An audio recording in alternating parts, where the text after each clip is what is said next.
Hello and welcome back to my channel. My name is Dwayne Kimball, United States Army veteran and retired VA rating specialist. Today, I'm going to talk about when veterans select an RVSR hearing due to adverse action to include a proposal to reduce.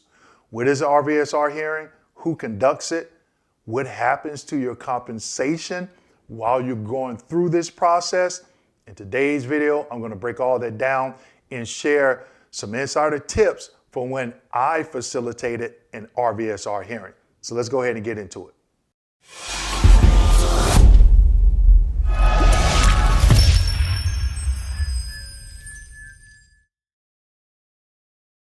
Okay, so before we get into today's video, make sure you click the link below and sign up for my new Veterans membership. The 50% off code will be active until May 1st. After that, it's full price. So make sure you go out, check out what I'm going to be sharing with you in this monthly membership. Now, today's video, I hope you went back and you watched the previous video, Adverse Action. This video, I'm going to explain the veteran received a notification letter of, let's just say, a proposal to reduce. In that notification letter, one of the options is to request an RVSR hearing. And that's what I'm going to break down today and also share some insider tips because being a former rater and trained by the VA, I facilitated these. Okay, so if you find yourself in this particular situation, I'm going to give you some things to do. Now, today I'm going through 7 slides. I think this is the most I went through, but this is only scratching the surface as it pertains to a hearing. So if you find yourself where you received a proposal to reduce rating decision in the mail and you elect within 30 days for an RVSR hearing, this is what you do. Let's go ahead and get into it. Slide number 1. Here in slide number 1, this is the M21 manual reference. Now, I'm going to show you 7 slides, but keep in mind, I may not have copied the entire M21 manual reference, but you see the number and the name of it, so you can go out and do your own research, all right? So it says determining the time limit for adverse action hearing request, okay? As stated in 38 CFR, that's the 38 CFR, payments continue, okay? So they're not gonna mess with your pay when you request this hearing. So if you're at, let's say 100% and they're proposing to reduce down to 60, when you request that hearing, everything is put on pause, but you still continue to get paid at the highest percentage if you're at 100% or whatever the current percent you're at. At the current rate, if a beneficiary requests a hearing within 30 days of the date the notice of proposed adverse action is sent. Now, in the last video, when I talked about adverse action and the notification, look at the date on the notification letter. If you don't know what a notification letter looks like, guess what? I give you an example of the first page in my book, VA Claims Success, okay? That book and these videos are all about being educated and learning the VA claim language, okay?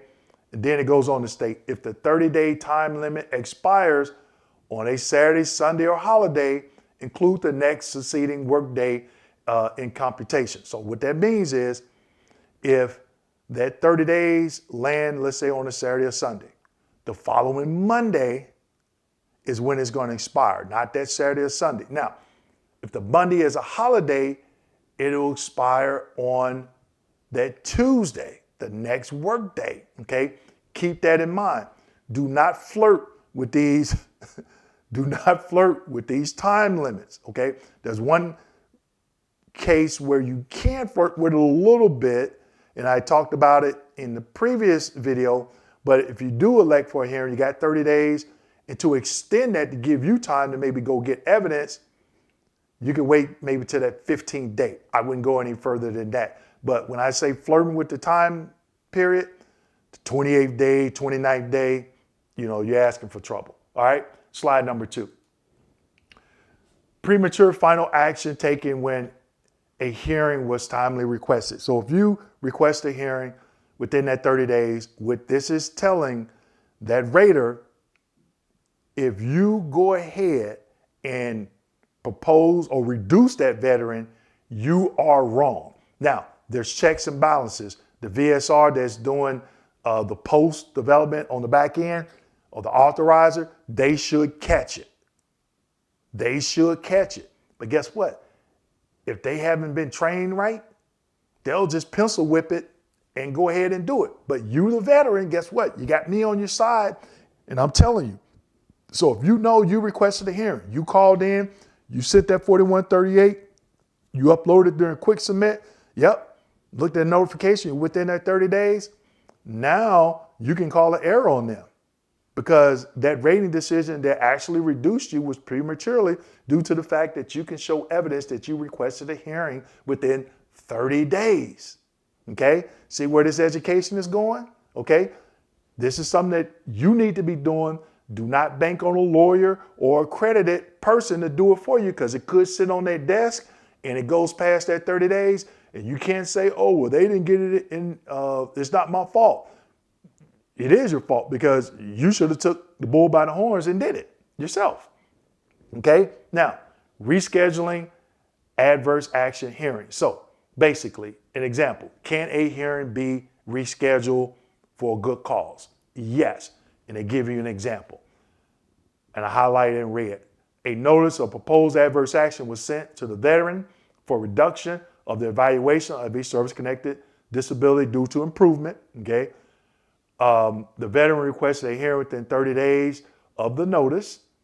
The veteran failed to report for the hearing, but prior to VA rendering the final determination, notified VA that the absence was due to an unexpected hospitalization. Oh, I didn't drop a nugget. They just dropped a nugget for you.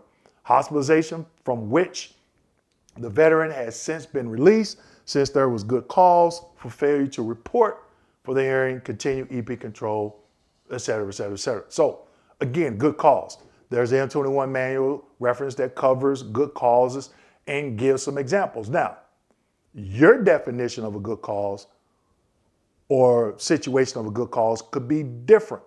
A hospitalization, if you were in a car accident, unexpected surgery, or you had a surgery plan, that's evidence that you can show, hey, I can't make this date, go ahead and reschedule it. But guess what? It gives you more time if you're going to go out and get a DBQ and or Nexus, but you need to notify them. I would do it in writing, submit it through quick submit, also send it a copy through the mail to Janesville, Wisconsin, and call them on the phone. That way they can't say they didn't get it. You just gave them 3 different ways. All right, move right along. Slide number 4. We're almost done. Definition of a hearing. A hearing is a formal recorded proceeding wherein a party presents sworn or affirmed testimony and or other evidence.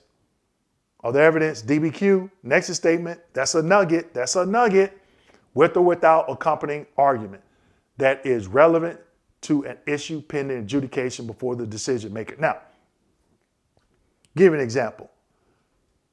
You make the mistake, you go in for increase in PTSD, it's at 70%. That 70% has been in effect less than 5 years. You go to that exam, it shows improvement.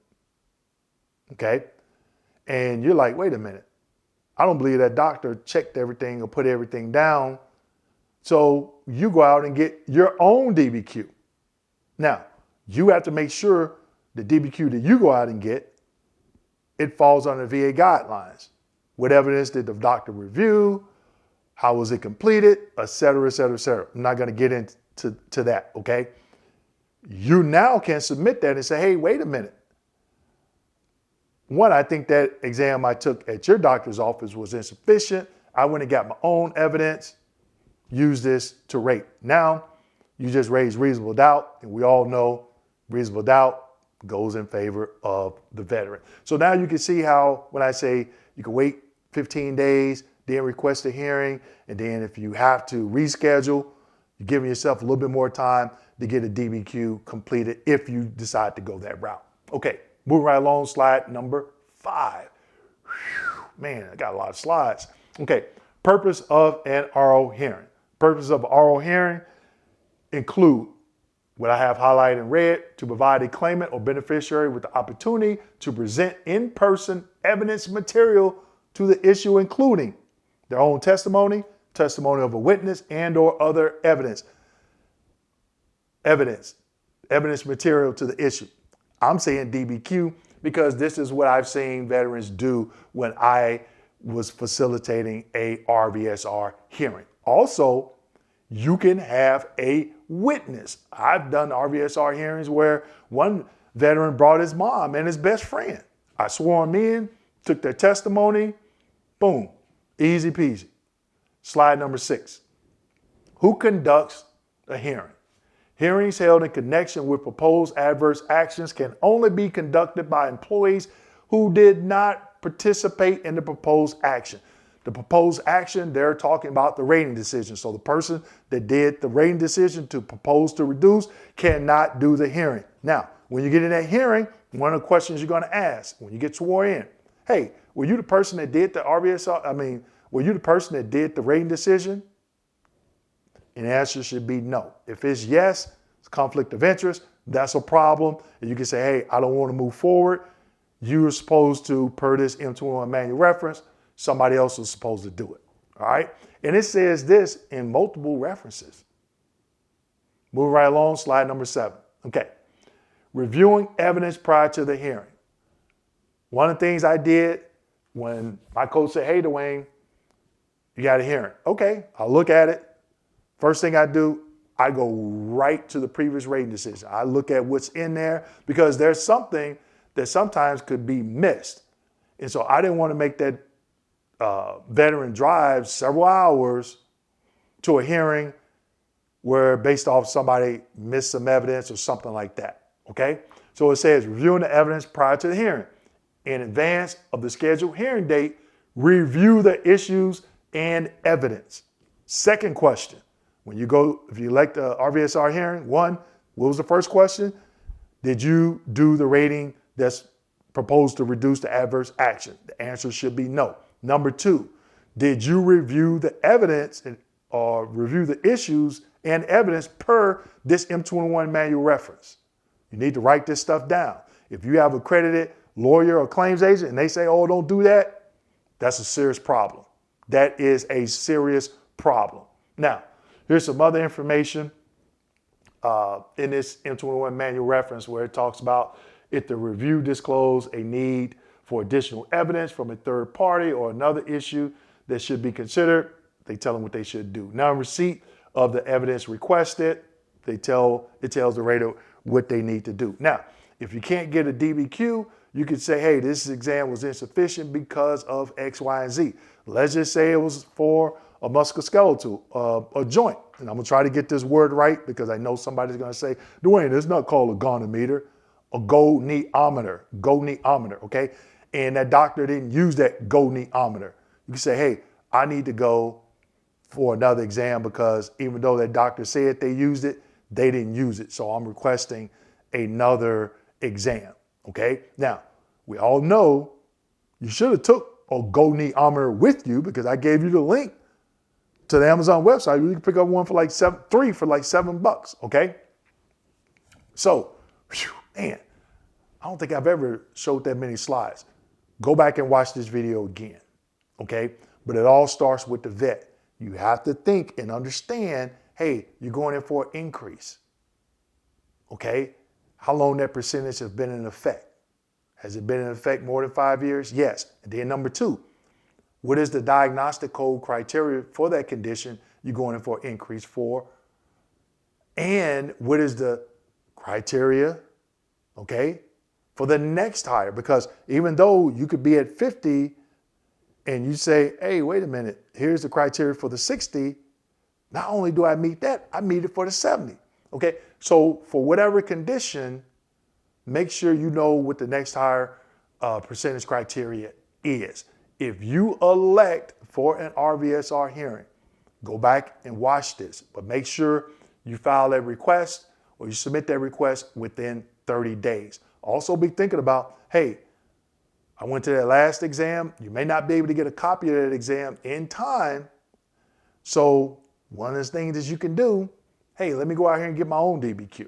okay? But again, you still have to understand what is the next higher criteria for that particular percentage, because you want to make sure your own DBQ is completed correctly per your private examiner, okay? I've done not hundreds, but I've done a lot of hearings, okay? You can bring new evidence to that hearing, unlike a high-level review, okay? And they can review it. That's why I kept saying, dropping a nugget, evidence, you could also bring a witness. So if it's someone, if it's another condition and they know, hey, wait a minute, I witnessed firsthand that this person has this, it can be taken into consideration. Now, when you get that notification of that hearing, go ahead and submit that request for your request, because that hearing is going to be recorded. It's going to take time to get that, okay? So go ahead and put that request in. Now, I know there's a lot of slides, it can be confusing, but watch this video again and again, but it all starts with you, because these adverse actions normally happen when veterans submit a claim for increase. So with that being said, make sure you like, subscribe, hit that notification button, and don't forget to share this video with your fellow veterans. Thank you.